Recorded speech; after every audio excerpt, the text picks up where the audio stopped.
What's going on, everybody? Eric Lindquist at Stochastic here on the Odd Chopper channel, coming to you with another edition of Lindy's Leans, Likes, and Locks. Hit that like button, subscribe button, notification bell. Goes a long way for me on this video, goes a long way for you. That way you become more present of our great content is going live here at our little neck of the YouTube woods. I have no time in my evenings here. We got to get ourselves flying. We got 11 games on the slate here for Wednesday. A lot more that's going to be on the card, and Tuesday so far has just been tilting. The Steph Curry out of the middle of nowhere, questionable. Shouldn't surprise you because Steve Kerr's the absolute devil. They're on a back-to-back playing OKC. Lots to get to there, but the whole point of everything is that I'm going to break everything down here and give you all of my plays straight up, but you want to get a ton of analysis on why I landed where I did.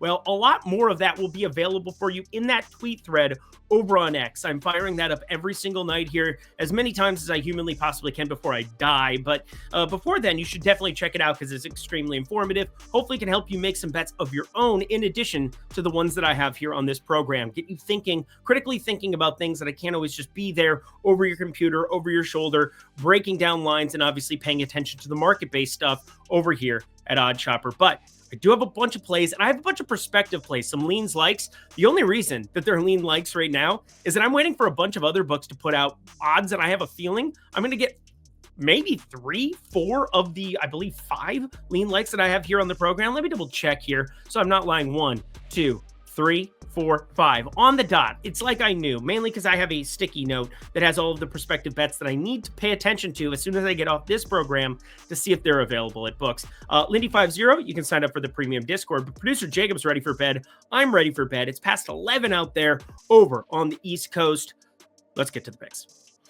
Game number 1, and I just want to break down the assist rates here that we're looking at here for Brooklyn. They're going to be taking on Charlotte. Also, let's just laugh a little bit because Charlotte's 3-point favorites without LaMelo Ball and without Brandon Miller.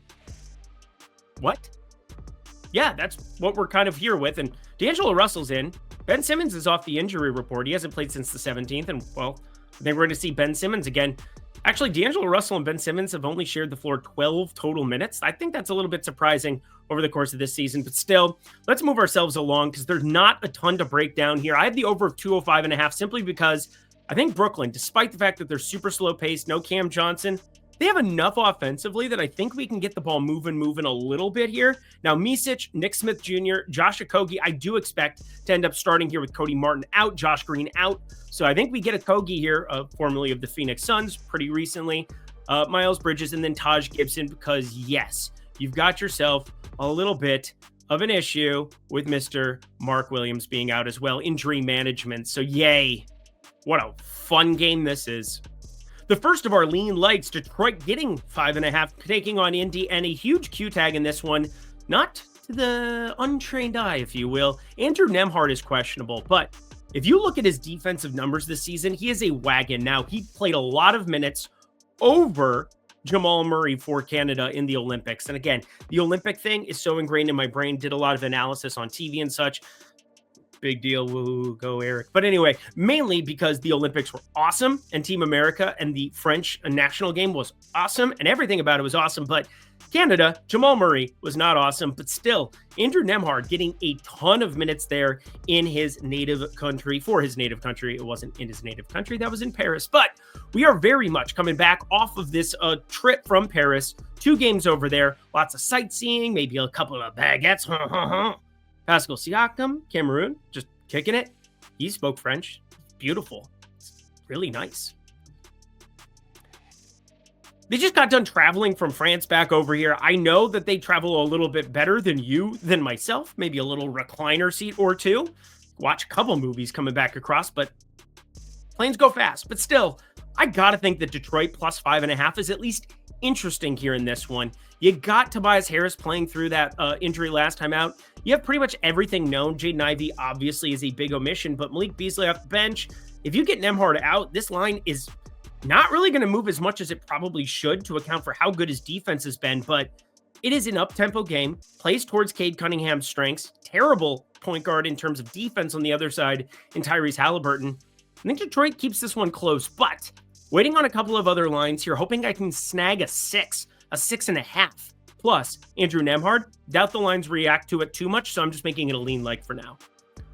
Toronto and Washington, and I have something fun for you planned here. No, it's not a play. but it is a prospective play that could be a Hulk smash. And I was curious if the books were going to drop something here.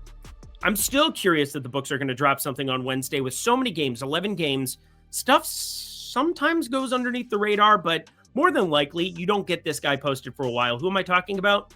I'll get to it in a second. But Toronto, Scotty Barnes, he respects coin, or whatever the kids say these days. He ends up getting over 6.5 assists at the very, very, very, very end of that game. And boy, oh boy, did I need it. Boy, oh boy, was I just hurting, begging to get a little bit of that goodness through. And, well, we got that goodness through. So that felt good. It's Jonas Valanciunas Day, maybe, potentially. That's who I'm talking about. Alexander Sarr is questionable here in this one. And in the event that you get yourselves a little bit of that goodness, if you get him out, he gets to go up against a true center in Jakob Poeltl. He's a lot, I mean, Jonas Valanciunas is a big guy. He's not good at defense. It's going to be brutal. And Washington's lost God knows how many games in a row now. It is many, many games that they have lost in a row. But it could still be Jonas Valanciunas Day in audition of sorts, potentially for him here on the trade block. Everybody on Washington should be on the trade block. Kyle Kuzma. Do you want any of the rookies? Here are the rookies too. I doubt that's going to happen. But happy Jonas Valanciunas Day, potentially. Chicago plus 15 taking on Boston. And Chicago 15. That's the number we landed on. 15. Okay. Well, Zach LaVine's going to be gone. Josh Giddey, he's going to be out there for sure. Kobe White, he's questionable in this one. But Zach LaVine, personal issue, also known as I'm probably going to get traded before next Thursday. That's what that means. I hope it is what it means. I apologize to him if that's not what it means. Anyway, Jason Tatum's questionable on the other side because this is just an obvious, maybe we rest a couple of guys' spots. I think you know what that means then. You bet the Boston spread and you bet Peyton Pritchard 15 plus points. I think we've done that a number of times. Obviously, it hasn't worked out as well of late. It worked out last time if you ended up firing that one out. But either way, I want to be invested in this somehow, some way. Currently, Jaylen Brown is that path. And I think with Jason Tatum being questionable, I think he's kind of the guy that makes the most sense. Again, I haven't bet it yet in this scenario. Lean like. Those can always be a number of different things. It can be a like, being like, hey, if you don't want to add it to your card, it can go away. But this is the opposite. All 5 of these, I have not currently bet yet. So Jaylen Brown, over 35.5 PRA. I've got it circled, highlighted, starred, but bet 365, minus 115, the only number where this is dropped here yet. But get ready, because the next game has a bet 365, minus 115, and I like it. Who am I talking about? No, it's not Evan Mobley threes. The minutes are just not really there. He looks a little bit off to me. Now, he's still Evan Mobley. He's going to be just fine, but sometimes you got to know not when to hold them and when to fold them, when to walk away, when to run. Kenny Rogers is the man, but I think you got to be a little bit careful when guys are coming back from injury from time to time. Other times you want to be ahead of the curve, and, well, I've thrown my money into the ether one time, and I think I'm just going to wait until those minutes ramp back up and hope that those 3-point numbers go up a little bit higher. I would like to see the usage come up on them for sure. They end up having 2 3-point attempts. We got to get more than that here. So the minutes have got to ramp up. And against Miami, this is definitely a spot where you've got some size on the other side because now Bam Adebayo, Khalil Ware. Khalil Ware is very, very good. I like this kid so much. He is very fun to watch play the game of basketball. And he didn't play very well in a couple of these recent outings. And the Orlando box score is not really indicative of what happened because they went to double overtime where he ends up ramping up to 42 minutes, 10 extra minutes for him in the overtime frame. But it's had a pretty tough stretch of games, if you ask me, especially for a guy who was completely out of the rotation to start off this season. Let us count the ways, shall we? Well, he had played a grand total of, he's appeared in 30 games. That's a little bit of a misnomer because, back in October, he played 6 minutes, 2 minutes, 2 minutes, 9 minutes, 1 minute, 9 minute, 4 minute. We're talking blowout run, and that's about it. But in recent games, 34, 39, 35, 23 against Brooklyn. That was just weird. And then 42 against Orlando. I've got him in for low 30s minutes here right now. And it looks really good to get in on his over 22.5 points plus rebounds here at minus 115 at Bet365. Did fire this one up. Feel a lot better about him here, knowing he needs to be on the floor alongside Bam to deal with Jared Allen, to deal with Evan Mobley. Are they both very good and far more polished than Ware is at this point in time? Absolutely. But I think he can play through a little bit of blowout run as well. So I'm not as concerned as I would be with other rookies because he's still getting his bearings, still figuring it out. And he's ascended up the rookie of the year. I mean, let's be serious. The rookie of the year's candidates are not very good this year. So there's a reason that he's already inside of that plus 1,000 number. Doesn't have to be 1,000 here. We're talking $10, $25 for your first month or first week. Reverse those orders. But anyway, Lindy50 down at the link below. Would love to see you guys there in the premium Discord.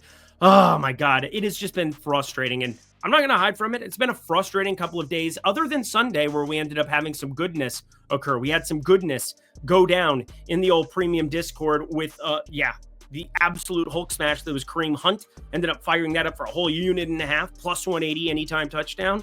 Ooh, baby.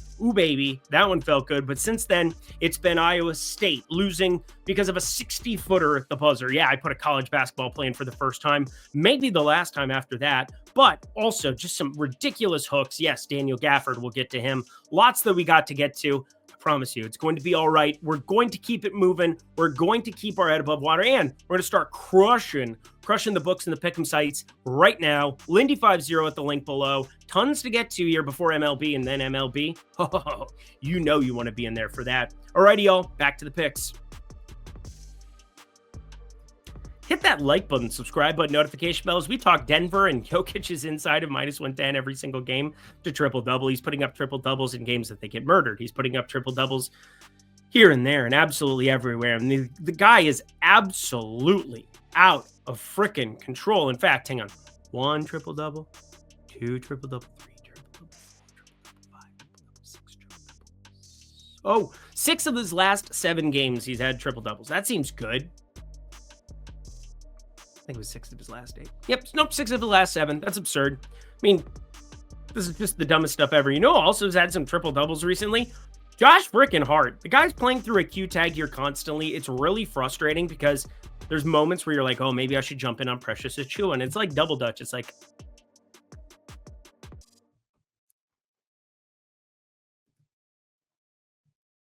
jump rope analogies, really? We're doing that. Anyway, Aaron Gordon. This is what I'm very curious about, and I can't figure out what I want to do with this. Aaron Gordon's already inflated to like 10.5 points. It's almost like they're assuming that he's going to get the start, and that's kind of what I'm doing. Because again, I expected this number to be a little bit lower, like 9.5 points, 8.5 points, maybe 13.5 points plus rebounds, something like that. No, they're a little bit higher. We're talking like 14.5 there. We're talking 10.5 points inflated, minus 130 opening numbers at a number of books. It's a little frustrating, but the one thing that I think is advantageous if he does get the start, and coming off of back-to-back losses, this might be the point where they put Russell Westbrook back to the bench, just because, well, you know, Minnesota, you got absolutely clobbered. You lost to a Chicago team that wasn't even really trying, and now Zach LaVine, I mean, that might be his last game in a Bulls uniform, probably is his last game in a Bulls uniform, but I look at Jokic as somebody that had Aaron Gordon. It's like his best friend. They go and go to the horses and go kick it. After the season gets over, and you know, just the most unlikely of friends, Aaron Gordon, Arizona's finest. But I think Aaron Gordon's somebody that you really want to start ramping up those minutes sooner rather than later, and you're probably going to have in the starting unit once it comes to playoff time. Doubt you really want to bench Christian Brown, as he's much better. I know Russell Westbrook's defense has been far better than I gave it credit for at the beginning of the season, but I look right now at Aaron Gordon over 0.5 3-pointers. You guys also another one of those guys who's unbelievably shooting over 40% from 3 this season, and I just don't know how I captured this upside, so I'm going to call it a lean like. There's a lot of ways that I could go with Aaron Gordon. Obviously, kind of predicated on the idea that he gets into that mix, but lean like at the moment, minus 160 at Bet365. I know that's much more inflated than most people want to spend on an individual play, so use it as a parlay piece potentially, but there's something with Aaron Gordon to mine out here. There is nothing to mine out here. The 76ers, 2 teams on a back-to-back. 76ers are 1. The Golden State Warriors are the other. So pay close attention to the news. So much that we have to get to. But the Sacramento Kings taking on the Philadelphia 76ers, and I have no clue what I'm supposed to do with this here at the moment. You got Sacramento. De'Aaron Fox is very much on the trade block. We're getting Miami rumors. We're getting kind of rumors all over the place, and these could be audition pieces, but my big thing is with Philly. Yabusele took a really, really weird tumble. He ended up having a knee injury, goes in at the half, but comes back out and plays the second half. I think with this Philly team, yeah, they murdered Los Angeles there on Tuesday night, but Andre Drummond is questionable with this left toe injury. I think he's capable of playing through it. I think Paul George, Joel Embiid, KJ Martin, with all of them out, Andre Drummond, not a one-for-one swap, but definitely a bigger body than Yabusele to come out there, at least height-wise, to go up against Domantas Sabonis.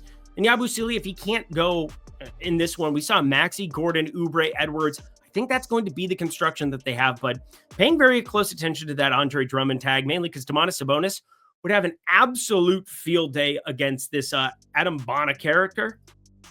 It's just a creative player, let's be serious. I'm definitely leaning Sacramento minus 6.5. 76ers on a back-to-back, but in Philly, Tyrese Maxey going up against Fox and Monk. He alone kind of just freaks me out in this one, so I'm going to stay away for now. To my favorite play of the day, Dallas minus 3 taking on the Pelicans, and I apologize to everybody in the premium Discord. I apologize to everybody on X, where you can follow me at Eric Lindquist. I can't do anything about the fact that Washington is so egregious, so unbelievably egregious, that all we got out of Daniel Gafford last time out was 24 minutes. He goes for 18, 8 and 3 with 5 blocks. Absolutely unbelievable performance. But of course, we're on the over of 26.5. Yeah, I had the double-double here on this program, bet that. But then I also jammed 26.5 PROA once that number, points plus rebounds, not the A portion. Points plus rebounds that I ended up adding once we got that opening number. Now, why is this sitting at 24.5? There's a couple of reasons. First off, the Pelicans aren't Washington. They're not complete dog shit, so cool. But the other portion of this is that Najee Marshall, it's been an illness for him, and he is questionable. There are lots of small ball lineups that we could see Dallas try to roll out. And Jason Kidd, we know how he's treated centers very poorly over the course of his tenure. Daniel Gafford could get ripped off the floor for Olivier Maxence-Prosper, for Markieff Morris, for Najee Marshall, obviously much more likely than those other ones. Quentin Grimes has been playing good ball. Kessler Edwards, doubt he shows up in this one. But for the most part, Dallas, I think Daniel Gafford's your best construction when you have Zion Williamson and Yves Missy on the other side of this one. If he stays out of foul trouble once again, and you don't have a 35, 40-point blowout going in the third quarter, you're going to see more than 23 minutes of Daniel Gafford. And that is really, really, really good with his rates. My favorite play, bar none right now, coming into today, Daniel Gafford, over 24.5 points plus rebounds, minus 115 or better. Oh my goodness, is that an absolute Hulk slam? I'm running it back. Got to go get my money, honey. Daniel Gafford, I absolutely love this play. Jason Kidd, with no Dwight Powell, with no Derek Lively II, hard for him to neglect Daniel Gafford in this spot. The Clippers in San Antonio, and we're going to finish total. How fun does that sound? Not fun to some of you, but let's talk a couple of props. The Clippers taking on San Antonio. What does that mean? Kawhi Leonard going back to his old stomping grounds. That'll be fun. And this team, much better, although that Phoenix game was not inspiring much awe, unless it was Ivica Zubac, where, of course, I had his under of PRA. Of course I did. He goes up for infinity. I stopped looking in the third quarter once he went over it. But we've got Chris Paul, Stephon Castle, Devin Vassell, Harrison Barnes, Victor Wembanyama. Be careful. This is the kind of time of year where, 8 days as of Wednesday here until the trade deadline. San Antonio's potentially going for De'Aaron Fox. I find that very unlikely, but there are lots of ways where they move pieces in order to acquire another prominent piece. And I doubt Chris Paul gets shipped off. They acquired him to kind of be that grizzly veteran in the locker room and do whatever. But I mean, De'Aaron Fox is definitely an upgrade, I think, at this point in their careers. I don't think anybody would disagree with me on that, but is he worth the price tag? Probably not. Anyway, that's not the point. It's neither here nor there. This is one of those lean likes. Number 4 on your card. Haven't bet it yet, but under 224.5. The Clippers defensively are so much better here with Kawhi on the floor, and they're also playing at a slower clip. So I think this is one of those sneaky spots, but at 221, is there enough meat on the bone right now on an 11-game slate where I know there's going to be prop exposure? I've already given you potential props. Jonas Valanciunas, obviously the Ware play already exists. The Daniel Gafford play already exists. Lots of other things that I think I'd rather add to the card than invest in under 224.5 with the old bankroll. But at 225.5, we can start having a conversation. We're going to bet this, though. Minnesota taking on Phoenix, and I just don't agree with this total at all. We've got Kevin Durant. He is questionable entering this one. In Phoenix, what they're going to do here with well, not done. He's questionable for this one as well, but I was going to say dun. What are we going to do here with Yusuf Nurkic, and what are we going to do with Bradley Beal at the trade deadline? Now, both of them I expect to wear other uniforms in T-minus 9 days, but Until then, we've got to sit here and try to figure out exactly what's going on in this spot. And Minnesota and Phoenix, yeah, they're not going to be playing in the fastest of pace situations, but Tyus Jones, Devin Booker, Royce O'Neal, Kevin Durant, if he plays, and Nick Richards, I think you're going to be playing faster than 216 and a half. I mean, I've ran this multiple ways, and I keep landing on like the 223, 222 and a half. Now, Kevin Durant is a big part of that. He's going to move it 2 or 3 points the other direction. So, yeah, I don't understand this one. I really don't. Over 216 and a half, just a like for now. Closest I have to like another lock on the card. And the last game of the night, Oklahoma City taking on Golden State. First off, F you, Steve Kerr. Second off, my God, what are we actually doing with our lives here?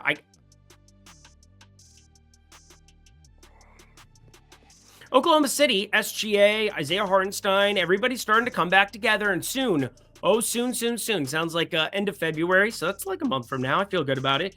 Chet Holmgren will be rejoining this, and it'll be a fully operational Death Star. And by then, they might also have another piece, because think about how many draft picks Sam Presti, GM of the Oklahoma City Thunder, has backstocked. Answer, 1 billion. He has 1 billion draft picks. They are so unbelievably set up for the future right now with young superstar SGA, young superstar, I'm going to call him that, Chet Holmgren, when healthy, obviously. He's right now got the wing fracture. He had Lost Frank injury last season. These are all bad things. But Jalen Williams as well, getting Hartenstein, you needed to improve rebounding and defense down in the paint in order to contend here in the NBA Finals against any team. And, well, he set that one up. I think OKC is definitely your clear-cut favorites in the West as of right now, though there's a couple of sneaky contenders starting to show their heads, but we'll get into that on a different date. I'm going to call this a lean like for you. Under 229, Steph Curry. Yeah, random sitting him, trying to save him up here for this main event against Oklahoma City. Just a ridiculous thing that teams can get away with this kind of stuff. Steve Kerr, you're the absolute woke, man.